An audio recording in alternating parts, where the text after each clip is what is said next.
ನಮಸ್ಕಾರ ಸ್ನೇಹಿತರೆ.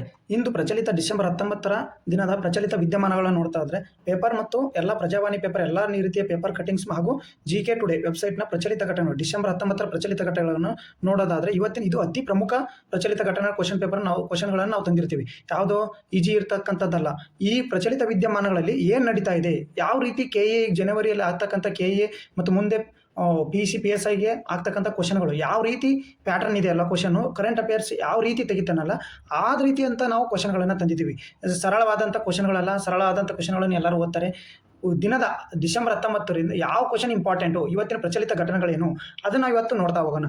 ಇತ್ತೀಚೆಗೆ ಎಲ್ಲ 7 ಖಂಡಗಳನ್ನು ಅತ್ಯುನ್ನತ ಶಿಖರಗಳನ್ನು ಏರಿದ ಅತ್ಯಂತ ಕಿರಳೆ ಮಹಿಳೆ ಯಾರಂತ ಕೇಳಿದರೆ option A Pragati Bisht, option B Kaamya Karthikeyan, option C Sanaya Gupta, option D Kirti Rawat.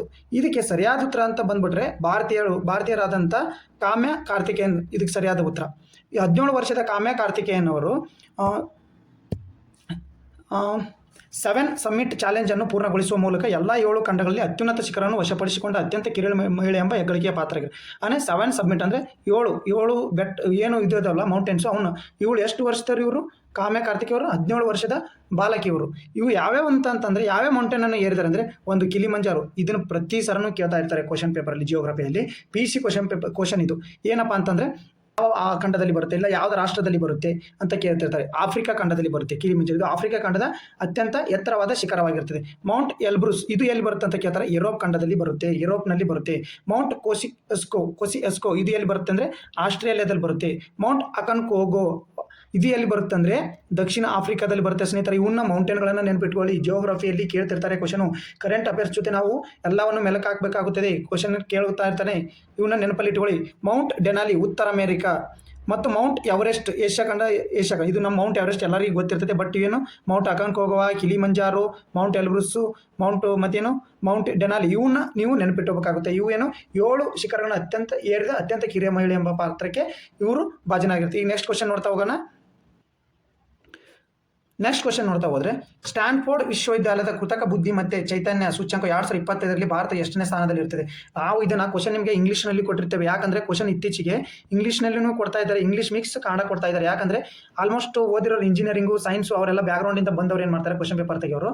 ಈಗ ಸೈನ್ಸು ಏನಪ್ಪ ಅಂದರೆ ಸೈನ್ಸ್ನೂ ಇಂಗ್ಲೀಷ್ನಲ್ಲಿ ಕೇಳ್ತಾ ಇರ್ತಾರೆ, almost English with Kannada mix ಕೇಳ್ತಾ ಇರ್ತಾರೆ. ಅದಕ್ಕೆ ನೀವು ಕ್ವಶನ್ನ ಇಂಗ್ಲೀಷ್ನಲ್ಲೂ ಓದ್ಕೊಂಡು ಕನ್ನಡದಲ್ಲಿ ಅರ್ಥೈಸ್ಕೊಂಡು ಕನ್ನಡದಲ್ಲಿ ನೀವು ಆಪ್ಷನನ್ನು ತುಂಬಿ.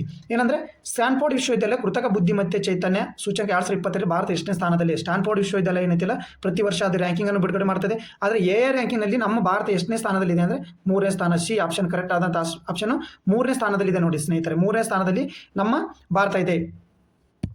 ಸ್ಟ್ಯಾನ್ಫೋರ್ಡ್ ವಿಶ್ವವಿದ್ಯಾಲಯ ಕೃತಕ ಬುದ್ಧಿಮತ್ತೆ ವೈಬ್ರೆನ್ಸ್ ಸೂಚ್ಯಂಕದಲ್ಲಿ ಭಾರತವು ಮತ್ತು ಜಾಗತಿಕವಾಗಿ 3ನೇ ಸ್ಥಾನದಲ್ಲಿದ್ದು ಮೊದಲನೇದಾಗಿ ಯಾವುದಿದೆ ಅಮೇರಿಕಾ ಇದೆ ನೋಡಿ.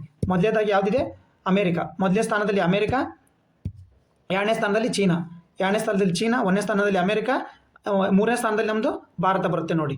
ಇದು ನೆನ್ಪಿಟ್ಕೋರಿ. ಎಐದು ಒಂದು ಕ್ವಶನ್ ಫಿಕ್ಸ್. ಇತ್ತೀಚಿನ ಪರೀಕ್ಷೆಯಲ್ಲಿ ಎಐ ಮೇಲೆ ಒಂದು ಕ್ವಶನ್ ಫಿಕ್ಸ್ ಇರುತ್ತೆ. ಎಐ ಮೇಲೆ ಭಾರತದ ಮೊದಲ ನಿರೂಪಕಿ ಯಾರು, ಲೀಸಾ. ಆದರೆ ಕರ್ನಾಟಕದ ಯಾರು, ಪಶ್ಚಿಮ ಬಂಗಾಳದ ಯಾರು, ಮತ್ತು ಎಐಗೆ ಮೊದಲ ಆದ್ಯತೆ ಕೊಟ್ಟವ್ರು ಯಾರು, ಅದಕ್ಕೆ ಪೌರತ್ವ ಕೊಟ್ಟರು ಎಲ್ಲಿ ದುಬೈನಲ್ಲಿ. ಅವರೇನು ಮಹಿಳೆಗೆ ಪೌರತ್ವ ಕೊಟ್ಟವ್ರು ಮೊದಲೇ ದುಬೈನಲ್ಲಿ. ಅದನ್ನು ನೋಡ್ಕೊಳ್ಳಿ. ಎಲ್ಲ ಎಗೆ ಸಂಬಂಧಪಟ್ಟಿದ್ದು ಒಂದು ಕ್ವಶನ್ ಇದ್ದೇ ಇರುತ್ತೆ, ಅದನ್ನು ನೀವು ನೋಡ್ಕೋಬೇಕಾಗುತ್ತೆ. ಅಂದರೆ ಈಗ ಅವಾರ್ಡ್ಸ್ ಮೇಲೆ ಒಂದು ಕರೆಂಟ್ ಅಫೇರ್ಸ್ ಮೇಲೆ ಪ್ರತಿಯೊಂದು ಎಕ್ಸಾಮಲ್ಲಿ ಒಂದು ಕ್ವಶನ್ ಇದ್ದೇ ಇರುತ್ತೆ. ಈಗ ನೆಕ್ಸ್ಟ್ ಕ್ವಶನ್ ನೋಡ್ತಾ ಹೋದ್ರೆ ನಾವು ಇಥಿಯೋಪಿಯಾದ ಅತ್ಯುನ್ನತ ಗೌರವವನ್ನು ಪಡೆದ ಮೊದಲ ವಿಶ್ವ ನಾಯಕ ಎಂಬ ಹೆಗ್ಗಳಿಕೆ ಯಾವ ದೇಶದ ಪ್ರಧಾನಿ ಪಾತ್ರರಾಗಿದೆ.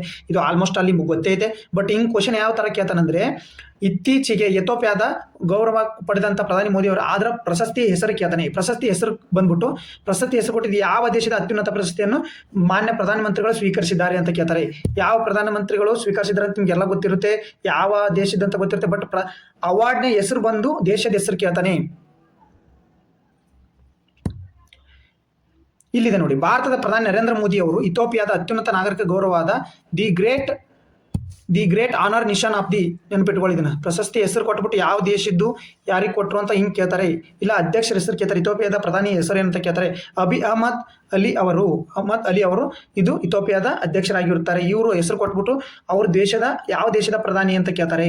ಅದು the great honour Nishan of the Ethiopia. ಇದು ಯಾರಿಗೆ ಸಲ್ಲಿಸುತ್ತೆ, ಶ್ರೀಮತ ಪ್ರಧಾನಮಂತ್ರಿ ಮೋದಿ ಅವರಿಗೆ ಇದು 28ನೇ ಅದು ನೋಡಿ, 28ನೇ ಪ್ರಶಸ್ತಿ ನೋಡಿ. ಇವರಿಗೆ ಜಾಗತಿಕವಾಗಿ 28ನೇ ಪ್ರಶಸ್ತಿ ನೋಡಿದ್ದು ಪಡೆದಿರತಕ್ಕಂಥ ಪ್ರಧಾನಿ ಮೋದಿ ಅವರು ಜಾಗತಿಕ 28ನೇ ಪ್ರಶಸ್ತಿ ಆಗಿರುತ್ತದೆ. ಇದು ಯಾವ ಅಧಿವೇಶನದಲ್ಲಿ ಬೈಲ್ಯಾಟ್ರಲ್ ಸಮಾವೇಶ ಅಂತ ನಡೀತವೆ, ಅಂದ್ರೆ ಎರಡು ರಾಷ್ಟ್ರಗಳ ಒಪ್ಪಂದದ ನಡುವೆ ನಡೀತಕ್ಕಂಥ ಬೈಲ್ಯಾಟ್ರಲ್ ಸಮಾವೇಶ. ಎಲ್ಲಿ?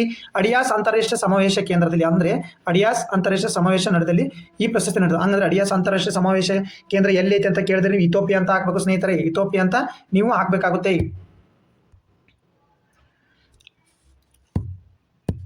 ಹಾಗಾದ್ರೆ ಇಥೋಪಿಯಾ ಅಂತ ಈ ಕರೆಂಟ್ ಅಫೇರ್ಸ್ ಬಂತಂತ ಇದ್ರ ಮೇಲೆ ಜಿಯೋಗ್ರಫಿ ಕ್ವಶನ್ ಕೇಳ್ತಾ ಇರ್ತಾನೆ.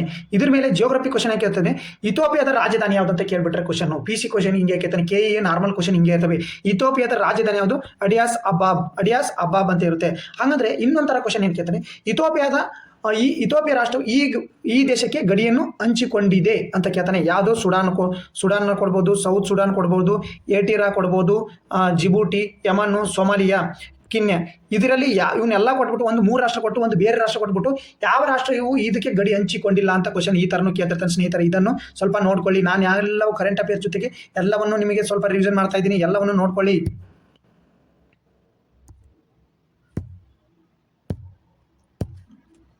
ನೆಕ್ಸ್ಟ್ ಕ್ವಶನ್ ಬಂದ್ಬಿಟ್ಟು, Nrupatunga wild century is located in which state? ಅಂದ್ರೆ ಈಗ ನೋಡು, ನೃಪತುಂಗ ವನ್ಯಜೀವಿ ಅಭಯಾರಣ್ಯವು ಯಾವ ರಾಜ್ಯದಲ್ಲಿದೆ ಅಂತ ಕೇಳ್ತಾರೆ. ಇದು ಇತ್ತೀಚೆಗೆ ಇವು ಎದಕ್ಕೆ ಹಿಂಗೆ ಕ್ವಶನ್ ಕೇಳ್ತಾರೆ ಅಂದ್ರೆ ಇತ್ತೀಚೆಗೆ ಇಲ್ಲಿ ಏನಾದ್ರು ಘಟನೆ ನಡೆದಿರುತ್ತೆ, ಅದಕ್ಕೋಸ್ಕರ ಇಲ್ಲಿ ಕ್ವಶನ್ ಕೇಳ್ತಾರೆ. Option A Arunachal Pradesh, B Assam, option C Sikkim, option D Meghalaya. ಇದು ಯಾವ್ದಂತ ನೋಡ್ತಾ ಬಂದ್ರೆ ಇದು ಮೇಘಾಲಯದಲ್ಲಿದೆ ಫ್ರೆಂಡ್ಸ್. ಇದು ಮೇಘಾಲಯದಲ್ಲಿ ನಾರ್ಪುರ ವನ್ಯಜೀವಿ ಅಭಯಾರಣ್ಯವು ಯಾವ ರಾಜ್ಯದಲ್ಲಿ ಅಂತ ಕೇಳಿದ್ದು ಮೇಘಾಲಯದಲ್ಲಿದೆ. ನರ್ಪುರ ವನ್ಯಜೀವಿ ಅಭಯಾರಣ್ಯವು ಹತ್ತಿರದ ಸುಣ್ಣದ ಕಲ್ಲು ಗಣಿಗಾರಿಕೆ ಮತ್ತು ಸಿಮೆಂಟ್ ಕಾರ್ಖಾನೆ ಚಟುವಟಿಕೆಯಿಂದ ಗಂಭೀರ ಸಂರಕ್ಷಣಾ ಸವಾಲುಗಳನ್ನು ಎದುರಿಸುತ್ತಿದೆ ಎಂದು ವಿಜ್ಞಾನಿಗಳು ಕಳವಳ ವ್ಯಕ್ತಪಡಿಸಿದ್ದಾರೆ. ನಾ ಹೇಳಿಲ್ಲ, ರೀಸನ್ ಇದ್ದೇ ಇರುತ್ತೆ ಇದಕ್ಕೆ. ಇವು ಏನಾದ್ರು ಕರೆಂಟ್ ಅಫೇರ್ಸ್ ಅಲ್ಲಿ ಬರ್ಬೇಕಂದ್ರೆ ಅಲ್ಲಿ ಏನಾದ್ರು ಘಟನೆಗಳು ನಡೆದಿರ್ತವೆ. ವರ್ಲ್ಡ್ ಸೆಂಚುರಿ ಆಗಿರ್ಬೋದು, ಸೆಂಚುರೀಸ್ ಆಗ್ಬೋದು, ಅಲ್ಲಿ ಏನಾದ್ರು ನಡೆದಿರುತ್ತೆ. ಈ ಅಭಯಾರಣ್ಯ ಮೇಘಾಲಯದ ಜವಾನ್ಸ್ ಪಟ್ಟಣದ ಬಳಿ ಪೂರ್ವ ಚೆನ್ಸ್ತಿಯಾ ಹಿಲ್ಸ್ಗೆ ಜಿಲ್ಲೆಯಲ್ಲಿದೆ. ಇದನ್ನು 2014ರಲ್ಲಿ ಅಧಿಕೃತವಾಗಿ ವನ್ಯಜೀವಿ 2014ರಲ್ಲಿ ವನ್ಯಜೀವಿ ಅಭಯಾರಣ್ಯವಾಗಿ ಘೋಷಣೆ ಮಾಡಿದ್ದಾರೆ.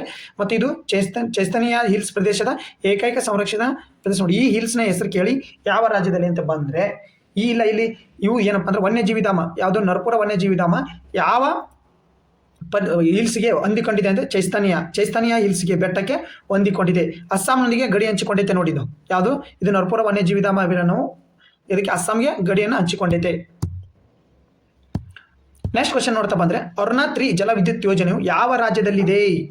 ರಾಜ್ಯ ಮೀನ್ಸ್ ಏನ್ ಬರ್ತೈತೆ ಅಂದ್ರೆ, ರಾಜ್ಯ ಅಂದ್ರೆ ಈಗ ಸ್ಟೇಟ್ಸ್ ಅಂತ ಕರಿತೀವಲ್ಲ ಇಂಗ್ಲೀಷ್ನಾಗೆ, ಇದೇನಾಗಬೇಕಿತ್ತು ಯಾವ ದೇಶದಲ್ಲಿದೆ ಅಂತ ಆಗಬೇಕಿತ್ತು. ಯಾವ ದೇಶದ ಜೊತೆಗೆ ನಾವು ಇದನ್ನ ಎಲೆಕ್ಟ್ರಿಕ್ ಪವರ್ ಅನ್ನ ನಾವು ಹಮ್ಮಿಕೊಂಡಿದ್ದೇವೆ ಅಂದಾಗ option A Nepal, option B Bhutan, option C Myanmar, option D Bangladesh. ಇದು ಯಾವ ದೇಶದ ಜೋಡಿ ನಾವು ನಡೆಸ್ಕೊಂಡಿದ್ವಿ ಅಂದ್ರೆ ನೇಪಾಳ ಜೊತೆ. ನೋಡಿ, ನೇಪಾಳ ಬಿಹಾರ ರಾಜ್ಯದೊಂದಿಗೆ ಉತ್ತರ ಪ್ರದೇಶ ರಾಜ್ಯದೊಂದಿಗೆ ಭಾರತ ಗೌರ್ಮೆಂಟ್ ಏನ್ ಮಾಡಿದೆ, ಇಲ್ಲಿ ಏನು ನರ್ಪುರ ವೈಲ್ಡ್ ಲೈಫ್ ಸೆಂಚುರಿ ಇದಿರುತ್ತಲ್ಲ ಅಲ್ಲಿನೇ ಇದು ಅರುಣಾ 3 ಜಲ ವಿದ್ಯುತ್ ಅನ್ನ ಕಂಡಕ್ಟ್ ಮಾಡಿದ್ದಾರೆ.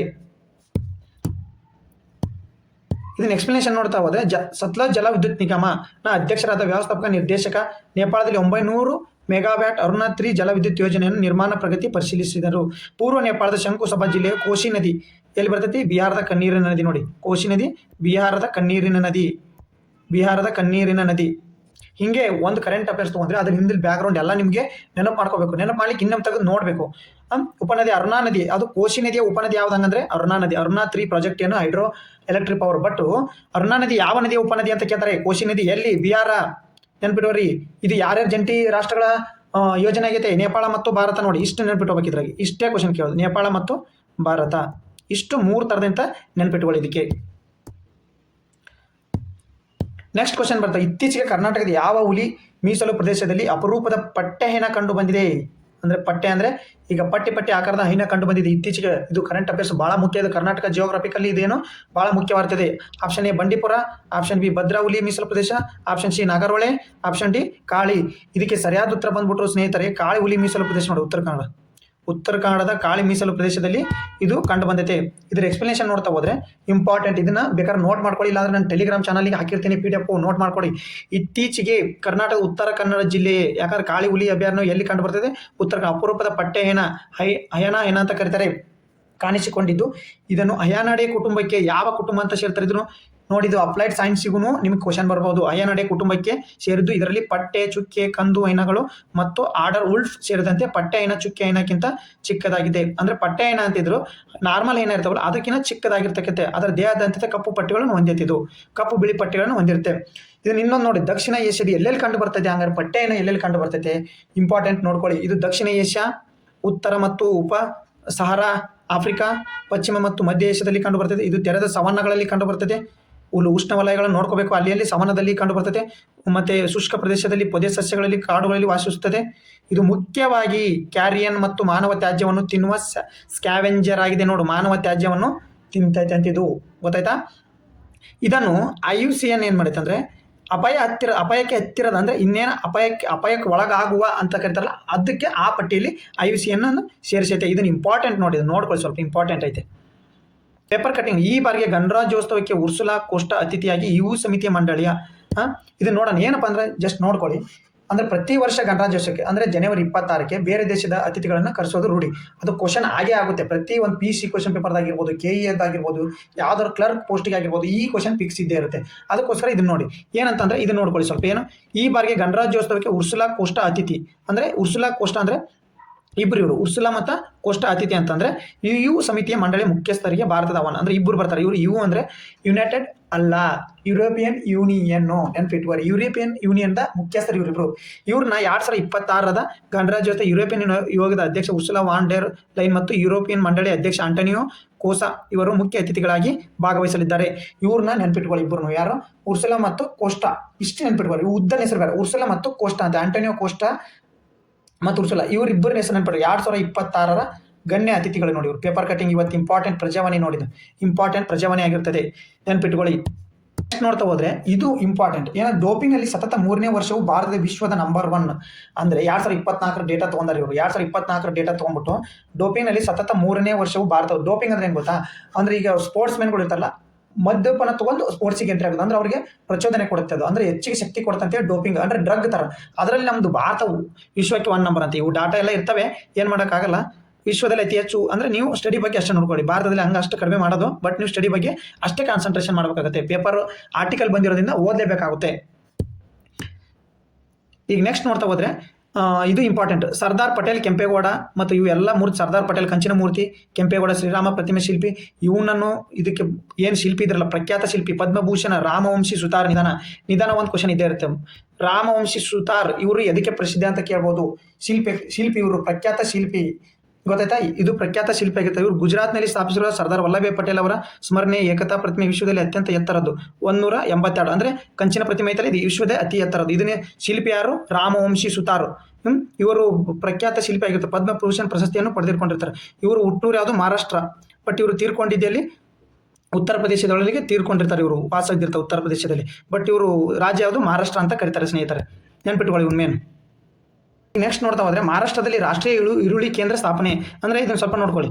ರಾಷ್ಟ್ರೀಯ ಈರುಳ್ಳಿ ಕೇಂದ್ರ ಸ್ಥಾಪನೆ ಇದೇ ಪ್ರಥಮ ಬಾರಿಗೆ. ಮಹಾರಾಷ್ಟ್ರ ರಾಜ್ಯ ಈರುಳ್ಳಿ ಬೆಳೆಗಾರರ ಸಂಘವು ನಾಸಿಕ್ನಲ್ಲಿ ರಾಷ್ಟ್ರೀಯ ಈರುಳ್ಳಿ ಕೇಂದ್ರವನ್ನು ಸ್ಥಾಪಿಸುವಾಗಿ ಹೇಳಿದೆ. ಇದರಿಂದ ಈರುಳ್ಳಿ ಉತ್ಪಾದನೆ ಬೆಲೆ ನಿರ್ಧಾರ ರೈತರಿಗೆ ಹೆಚ್ಚು ನಿಯಂತ್ರಣ ಶಕ್ತಿ ಇರುತ್ತದೆ.